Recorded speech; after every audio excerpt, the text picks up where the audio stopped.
നമ്മൾ നാടുകാണി വഴി ഊട്ടിയിലേക്ക് പോകുന്ന സമയത്താണ് ഇങ്ങനൊരു ബോർഡ് നമ്മളെ ശ്രദ്ധയിൽപ്പെട്ടത്. ഇവിടെ എന്താ പരിപാടി കാര്യങ്ങൾ എന്ന് നമ്മൾ കയറി കാണാൻ പോവാണ്. ഇവിടുത്തെ ആൾക്കാരുടെ അടുത്ത് നമുക്ക് ചോദിക്കാം എന്താണ് ഇവിടെ പരിപാടി, പ്രോഗ്രാംസ് കാര്യങ്ങൾ എന്നുള്ളത്. അപ്പോൾ ഓക്കെ ചേച്ചി, ഇവിടെ എന്താണ് പ്രോഗ്രാം, എങ്ങനെയാണ്? ഇവിടെ നമുക്ക് വ്യൂ പോയിന്റ് ഉണ്ട്, പിന്നെ മ്യൂസിയം, അക്വേറിയം ഉണ്ടാവും, പിന്നെ മിന്നാമിനിങ്ങിന്റെ ആർട്ടിഫിഷ്യൽ ലൈറ്റും, അതിന്റെ ഉള്ളിൽ നമുക്ക് പോയെങ്കിൽ നമുക്ക് കാട്ടിന്റെ സൗണ്ട് പോലെ ഒരു റൂം ഉണ്ടാവും. പിന്നെ നമുക്ക് സിപ്പ് ലൈൻ ഉണ്ട്. സിപ്പ് ലൈൻ ഒരാൾക്ക് 300 വരും കേട്ടോ, ഒരാൾക്ക് 300 പെർ ഡേ. നമുക്ക് അത് ഒരു ബാണ്ട് ഫിൽ ചെയ്തിട്ട്, സേഫ്റ്റി ബാണ്ട് ബിൽ ചെയ്തിട്ട് നമുക്ക് അവിടെ ചെയ്യാൻ പോകും. ഇവിടെ ആനിമൽ സൈറ്റിംഗ് എങ്ങനെ? നമുക്ക് ഇവിടെ നിന്ന് മുതുമല ആനിമൽ സൈറ്റിംഗ് ഉണ്ട്. പിന്നെ നമുക്ക് ഇവിടെ നമ്മളെ ഫോറസ്റ്റിന്റെ സഫാരി ഉണ്ട്. അത് നമുക്ക് ഒരാൾക്ക് 600, ഇപ്പൊ രണ്ടാള് പോയെങ്കിൽ ഒരാൾക്ക് 600 വെച്ചിട്ട് പ്ലസ് വെഹിക്കിൾ ചാർജ് 1200 വെച്ചിട്ട് വരും.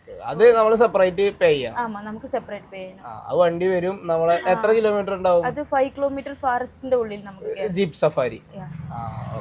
Thank you.